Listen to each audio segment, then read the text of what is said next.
Hi, everybody. As you know, the rabbi is not with us today. It is our smaller group, but I think we will probably have I hope we have an interesting session, just us.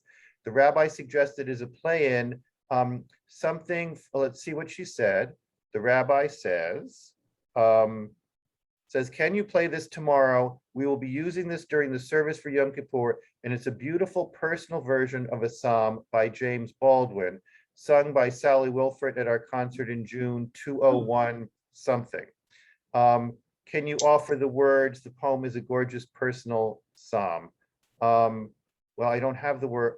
Let's see what this is, okay?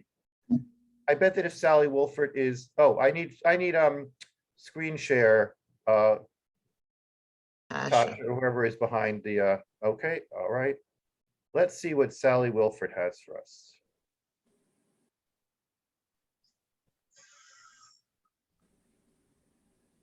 Some days worry, some days glad, some days more than make you mad. Some days more than shine. When you see what's coming on down the line.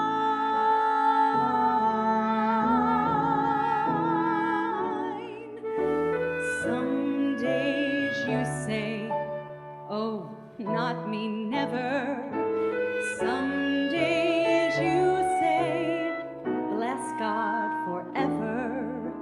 Some days you say, curse God and die. And the day comes when you wrestle with that lie.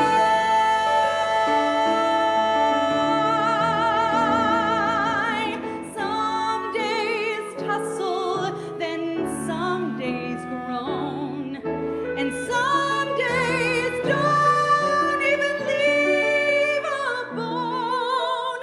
Some days you hassle all alone. I don't know, sister, what I'm saying, nor do no man if he don't be praying. I know that love is the only answer, and the tightrope lover the only dancer. When the lover come off the rope today, the net which holds him is how we pray, and not to gods unknown, but to each other. The falling mortal is our brother.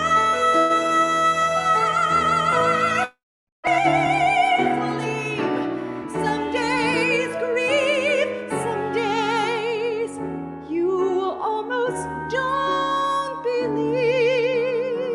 Some days believe you, some days don't. Some days believe you, and you won't.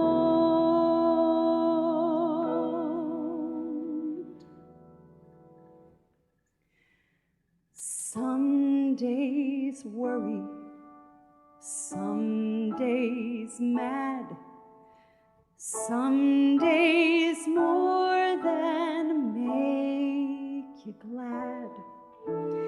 Some days more than shine. Witnesses coming on down the line. Witnesses coming on down the line.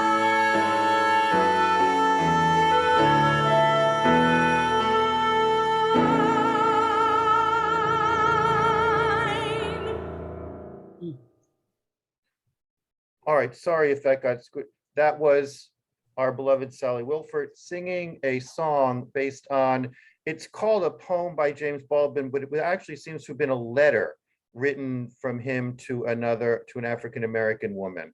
So that was beautiful, and I will put that on the Facebook page. So I wanted to do, hello, everybody. As you know, the rabbi is not here today. I wanted to do a couple of things. We're going to get into Chavruta in a minute, but first I wanted to address something that Jeremy had asked. Jeremy asked on Facebook, and it was something that we discussed yesterday, which was, is this psalm seems like we can look at it two ways. One is, it is direct, very personal, written by the historical character David about an incident in his life where he sinned with Bathsheba and was called to account by Nathan, and is talking about his mother who conceived him in sin.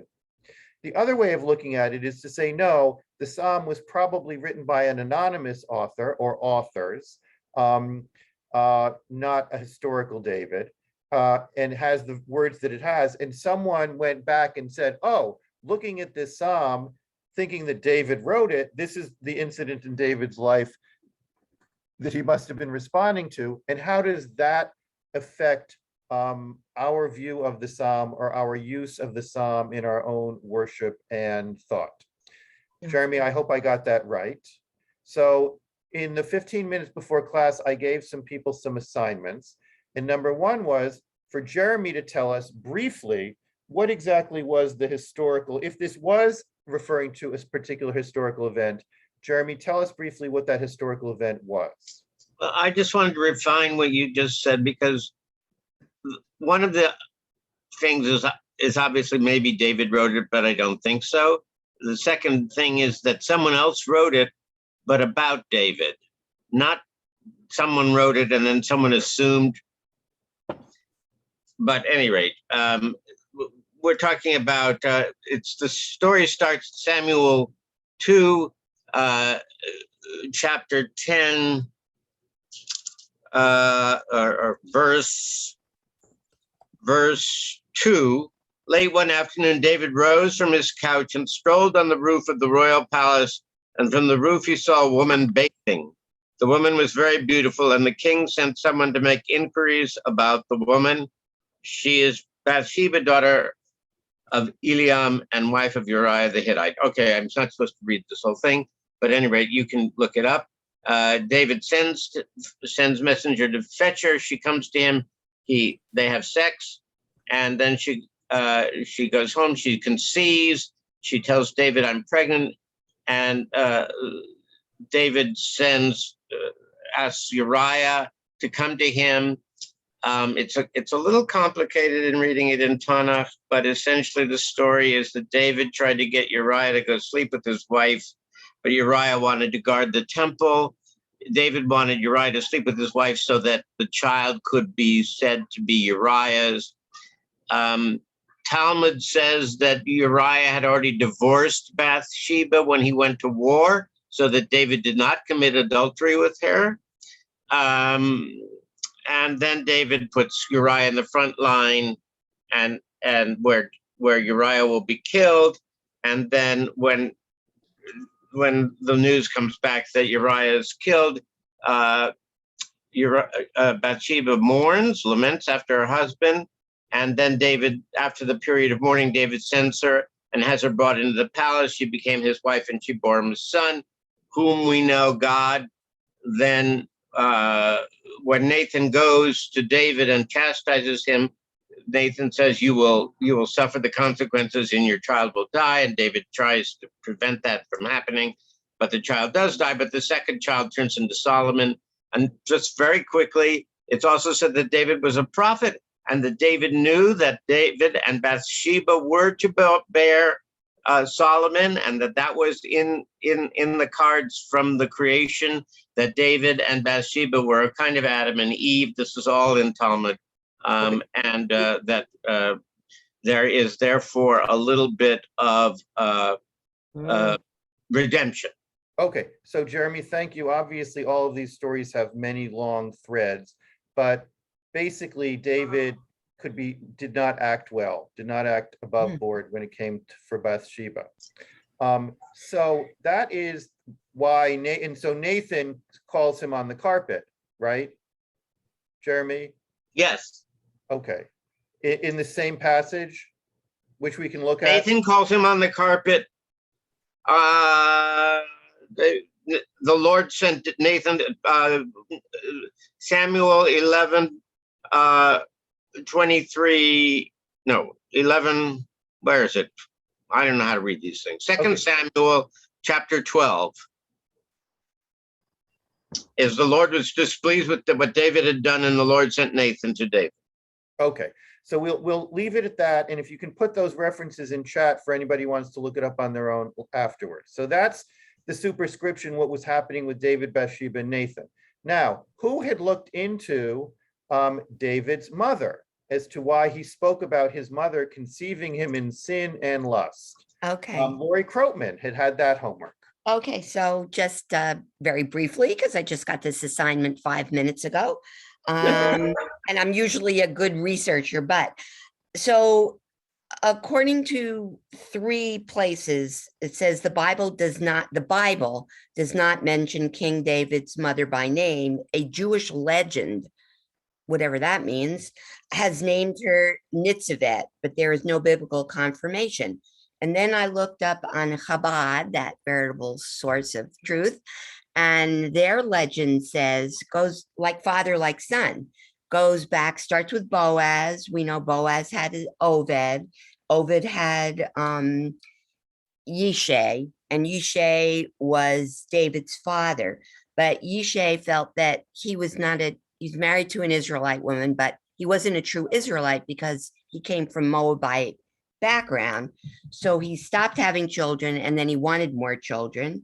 So he approached his Okay, you know what, Lori, we're running through time. I think the most important thing here is that David's mother is not a character in the Hebrew Bible, and there is no story that we can find as to why he would say that he was conceived in sin and lust, right? Right. This is a legend that she was a Canaanite maidservant. Okay, So so there you go. and then there were 3 other people who had assignments to look through 50 books of the Bible, 50 chapters of Psalms quickly.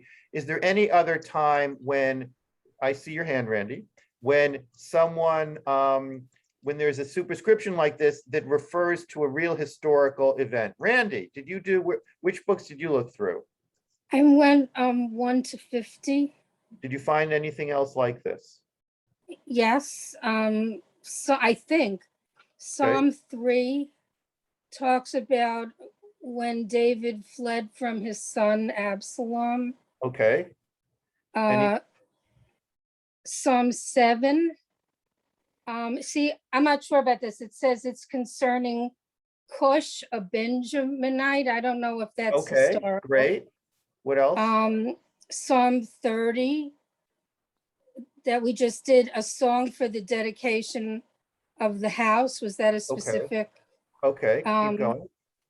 34, he feigned madness in the presence of Abimelech. Okay, And then Psalms 42 to 48, they're all about the Korahites. I don't know what that okay. So is. those are more, so thank you. You're Who welcome. did 50 to 100? Someone was looking at 50. Is that Sarah Sloan? Yes, it is. And you know how Psalms that are similar or sometimes grouped together? Yes. I found references to historical events in the superscription of 52, 54, 56, 57, 59, 60, and 63. Wow. Just give us a brief idea of what historical events they're linked to. Okay, well, 52, when Doug the Edomite came and informed Saul, telling him David came to Ahimelech's house. Right. 54 is when the Ziphites came and told Saul, no, David is hiding among us. Right. When the 56, when the Philippines seized him in Gath. Okay. Wow. Yeah, this is all similar in the same time frame. All right, if you can put those into chat, that's great. So there are quite a few poems. Anyone who was doing, someone doing 100 to 150? Yes, so did. Susan, what did you find, if anything? I can't take the pressure, Harold. This is so Okay, stressful. great. I'm 73 years old and I still have nightmares that I haven't finished college. Okay, this So- is what I found. Okay, There are 18 that refer to David. okay, 114 is when Israel came out of Egypt. okay, One refers to Solomon, and one, which we all know, I think, is by Babylon's waters, 137, which is okay, Tisha B'Av. okay. Was that Thank okay? Thank you. All I You. wanted, obviously, you know, Stress. we could be here for a whole lifetime, but this is not the only psalm which tries to, in the superscription, put it into some sort of historical context that either was done at that time or was done later when someone looked at it and said, oh, this seems to have been written then. So what we're going, Sarah, did you have your hand up for some other reason also? No, Okay, so there was a request. So what we'd like to do is to go into Chevruta for a while. It is 10:16, and talk about, does the psalm mean something different if it's referring directly to events in the life of the psalmist, or whether that was added later and it was written as a more general text. Does that make sense to everybody? It's just something to discuss for 10 minutes or so. Sherry Dratfield, unmute yourself. Could you possibly repeat that? For Okay, so Thank you. so at the beginning here, when we gathered before 10, Jeremy had raised the question that said, you know, does this psalm mean something? So this psalm is given meaning when it says this psalm is what David said after Nathan chastised him regarding his conduct with Bathsheba. That's the first line. That's Carol, I'm in class. I can't talk. Sarah, now. you're also not muted. So that is one way of looking at it. This psalm is, there's a historical David who uttered these words after he met with Nathan. The other thing is to say that no, this psalm has a much more general thing. The superscription may have been added much later. There may never have been a historical David, and someone later came along and said, oh, this seems to be referring to that. And if you are reading the psalm and the lines about in this text of the psalm, does it mean something different to you if you think that the historical David wrote it about his encounter with Nathan, or if you feel the text is separate from that? It's a more complicated thing in general, but that's the question to wrestle with, okay? And we've also had a request to hear this. We never heard the entire thing I don't think we heard the entire thing in Hebrew. And I had asked, I don't know if Saul got my message, if he and Sarah could share reading it. And I was suggesting that Sarah read the beginning and Saul read the end. Saul, is that okay with you? Okay, so I'm going to put up the Levi, if I can find this. Okay, here we are. So we're now going to read this in Hebrew. And then we are going to go, can we go 10 minutes in Chevruta, Tasha, and then come back to discuss what we're feeling? Okay. Sounds good. All right, so it's 20. So Sarah, why don't you read through, who did I say was going to first? It's 21 it's 21 verses, so it's 10 or 11 and then the rest. I'll read the first 11 because Okay, that's go the ahead, way it's go ahead. laid out in the JPS. Okay. Lam Natseach Mizmor LeDavid. V'vo elav Natan HaNavi Kasher Ba El Beit Sheva. Chaneni Elohim Techastecha. Terov Rachamecha Mechep Shai. Herav Vaseni Maoneni Machtoti Taiharni. Ki Pashi Ani Eda V'chatoti Neki Tamid. Lech levadcha chatati v'hara b'einecha asiti. Laman titzdak b'davo tizke b'svatecha. Hein ba'avon cholalti v'chote yechmeteni imi. Hein emet chafatzta b'tochot v'stam chachma to'adanu. Tachteni be'ozov v'etaher. Tachvesheni mishaleg elban. תשימני ששון ושמחה, תגלה עצמות דחית. הסתר פניך מחטאי, וכל עוונתי מחיה. Thank you. Saul?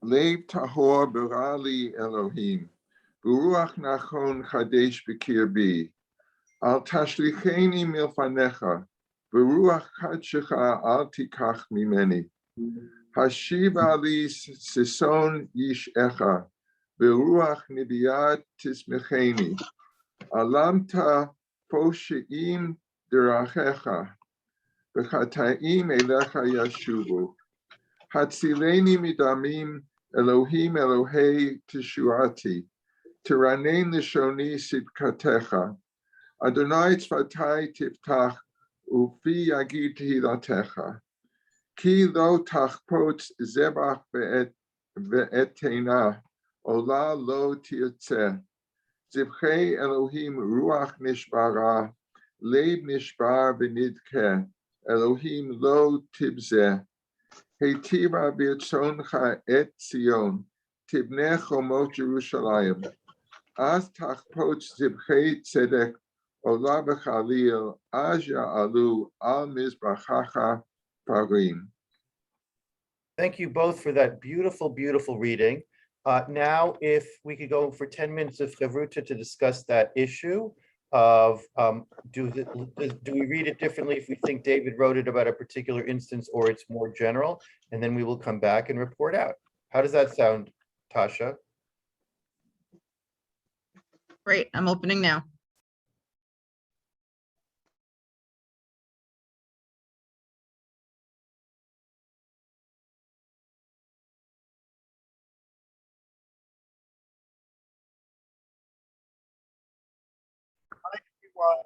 Hi, everyone. I know that was very brief, as was pointed out to me by Lisa, but we wanted to get back to talk to people. So I'm already seeing hands as to how did the discussion go in your group, whether the context, how the context in which you read this psalm affects your view of the psalm. And Sherry Dratfield, please talk. Yes, I was in the Chavruta with Donna Gray and Susan Lipson, and we got to know Susan a little bit better, which was wonderful. It was a really interesting Chavruta, and I think the 10 minutes was a fine period of time for us.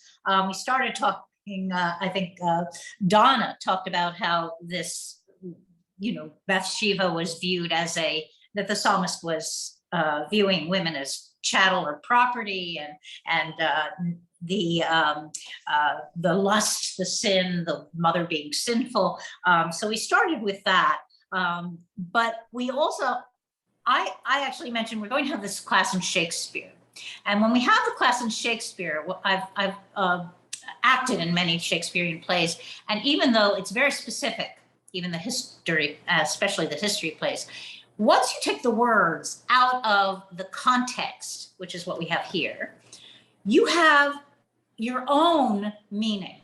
And what we discussed for most of the class is the similarity with the Psalms, in that you have Absalom in one, you have historical context. And we take that context, and it may, as Susan said, give us a way in to read the Psalms. But then as Susan said, I quote, what good are these if they don't apply to us? And so you may take that as context. It may give you a little way to get into the psalm, but basically reading it from your own perspective, which is what we do with all the psalms. What does this mean to us? Whether it relates to the real events, it is context. It's a starting place. So, thank you so much, Sherry. Lori Spear, I think, is next. Okay, well, as Sherry's group concluded, we also concluded that the historical context was irrelevant to us, and that we could pick out from the psalm certain verses that were meaningful. Robin and Shep were in the group with me, and Robin, quite early in the discussion, pointed out that the sacrifices in the temple had to be perfect, unblemished. but that God was willing to accept us in our broken state. And I thought that was such a powerful observation. And then we picked out verses that spoke to us particularly. And then I do have to tell you that we did descend into a recollection of the fashion parades that occurred at synagogues in the 60s and 50s. And what a turnoff that was for all of us, and how we're so happy that we're past that. So we had a wide-ranging discussion. Oh, great. Thank you. Lori Croatman. Okay, so I was with Vivian and Debbie and Barbara, and we also talked about a lot of things. We talked mostly about sex, and we also talked about how does one teach, what things do you use in order to do a teaching. And, I mean, David was not by far the first to have sexual relations with someone who wasn't his wife. There was Ruth and Boaz, Tamar and Judah, and then deception, Leah and Rachel. Sex and deception seems to be all through, but Vivian pointed out that all of the others were mostly consensual, and this was not consensual. So it put it into a different category that David preyed on Bathsheba. He was the king. And then the question is sex a bad thing? What is a transgression? What is a sin? What is it about sex? And then Vivian said that she thought Nathan, I think I got this right, Vivian, that bringing in Nathan was a way of teaching. How do you teach something? So you bring a prophet in and it legitimizes a teaching. And I thought that was interesting. And that was the gist, I think, of what we talked about. Terrific. Sounds like you had an active discussion too. There is a lot of discussion as to whether or not Bathsheba whether it was forcible or not. She was married, but when the time came, right, so Randy Axelrod says, do we know it wasn't consensual? The text is so short, you can look at it and make your own decision as to what you think, but there are actually discussions about whether when the time came it was consensual or not. Sarah Sill said that she would report out from the group that she and I and Randy and Linda Solomon were in. Sarah Sill, are you here? Sarah, you need to unmute yourself up there. Okay. So for me, having a historical superscription was useful because it gave me some context, as I think Sherry said, to think of these Psalms as written at a time or relating to real situations helps me separate some of the archaic language from what I can then sort of extract and think of as metaphors for how it applies to me. And as I mentioned in our Havruta, the whole story kind of made me think a lot about atonement. I mean, the whole purpose of this holiday, what does it mean? What were David's actions and how was he trying to address them? All those were very relevant to me, and having that kind of history actually was very thought-provoking. If we covered all the groups, or would anyone else like to report out from Randy Axelrod? I was in a group with Marilyn Greenberg, I think her last name is, and Jeremy. And the main thing that we talked about wasn't so much whether this was about David or whether it was just a general psalm, written by someone else, but that the key point is forgiveness and how difficult it is to forgive, and that there are consequences for not forgiving, because one, and for forgiving, because even if you do forgive someone, I don't like to use the word sin, but the act that you've committed, whatever it is that you want to be forgiven for, cannot be undone. So there are consequences. And things are not the same. You know, the relationship has changed. And I thought that was very profound. Thank you. Lisa Brown. So I had to duck out for a second, so my apologies if my teammates have already spoken. I'm back now. So what jumped out at me was the fact that whether or not David wrote this. So David has committed 2 capital crimes, right? He commits adultery and he commits murder. Each one of these are punishable by death, which David himself seems to evade. And he seems to evade it by having a prophet, by having access to a prophet who's going to hopefully intercede with him, with God. And David, of course, lives to be an old man. His infant son pays the price. But what jumped out at me was privilege. So David is privileged.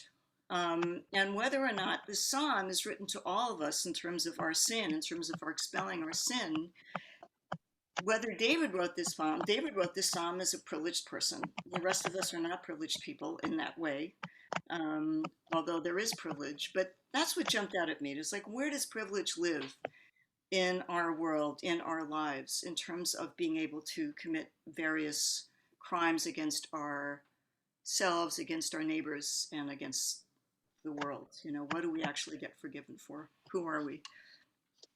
Thank you. So we are almost at time, but if I could throw it back to Jeremy very quickly, that Jeremy had asked that question about context and historicity. Jeremy, did you find this discussion helpful? Did we tackle some of the things you brought up?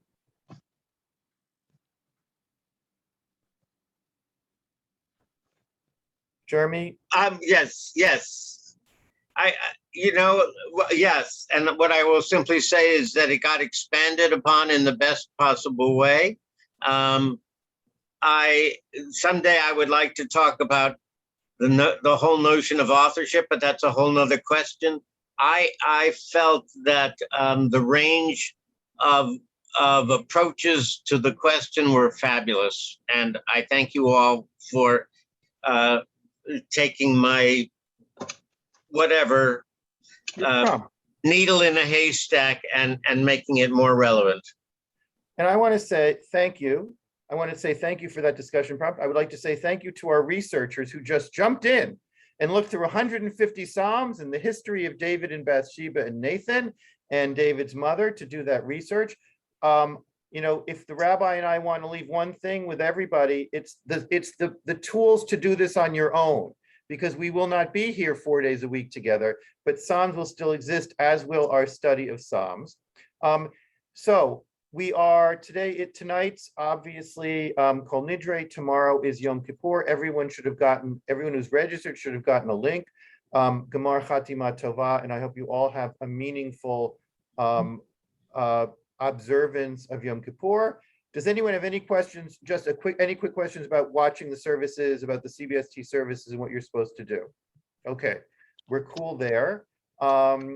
We have class on Monday, and at the end of the class, Rabbi Moskowitz will be there to explain what his class will be at this time once the rabbi is on break. Obviously, the rabbi feels that this class is something that we should all take, that it is a complement to a Jew knowing how to study Psalms, a Jew knowing how to study Mishnah and Gemara.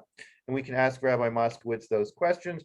We will not have class on Tuesday and Wednesday. And Thursday, Julia will be back with her crew of actors to give us what I'm sure is going to be a fascinating presentation on Shakespeare. And then we will move ahead. I do not know what else we're doing on Monday. As to anyone who did an offering for Psalm 51, please send it to Annika. We will be getting them. We will be compiling them. They will be going in the book. We will be sharing them, but we won't be reading them in class. Jeremy? Are we reading the Psalms that didn't get read? What do you mean? Are we reading the offerings that didn't get read yet? Or from well, I can't remember what Psalm that was. 30? Yeah. I don't know. The rabbi's been so busy that I have to put our heads together. Okay, it's not important. It's not important. I just want to be prepared. Okay, we're trying to find a way to end the class in a meaningful way. Yeah.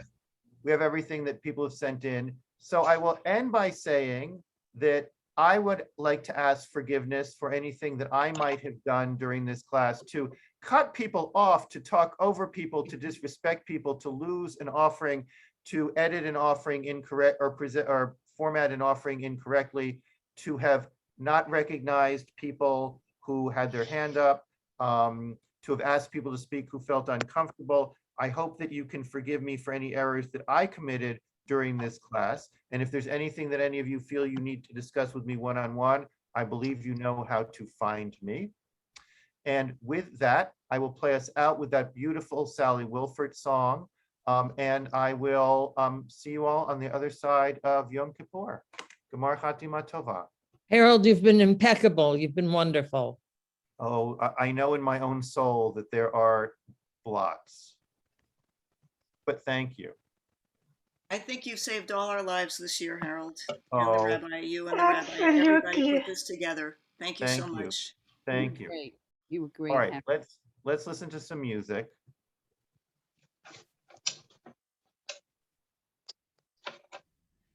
Can we see this? Some days worry, some days glad, some days more than make you mad.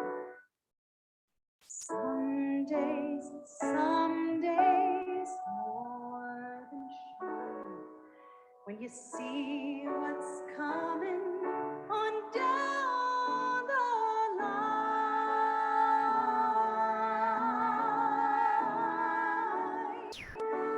Some days you say, oh, not me, never. Some days you say, bless God forever. Some days you say, curse God and die. And the day comes when you wrestle with that lie.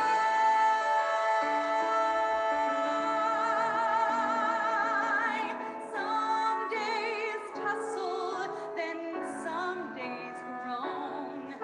And some days don't even leave a bone. Some days you hassle all alone.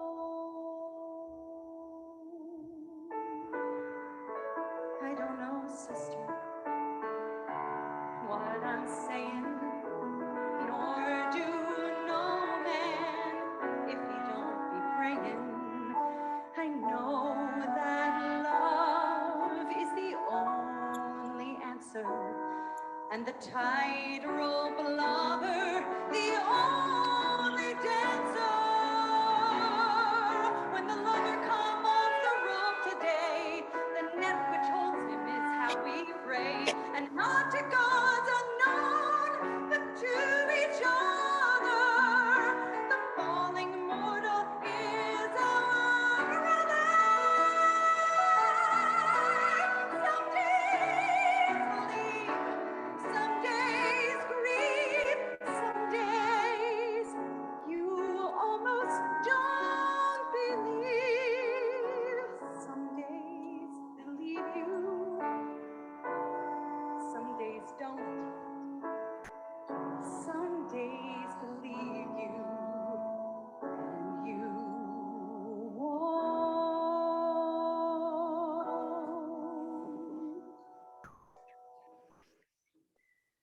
Some days worry, some days mad, some days more than make you glad.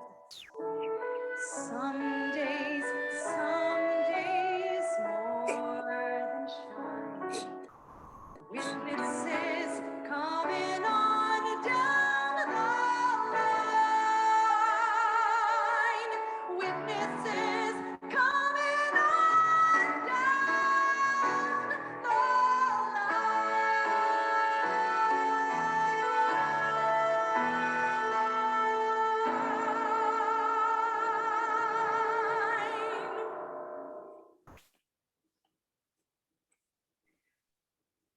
All right, everyone, have a good rest of the day, and I will see you when I see you.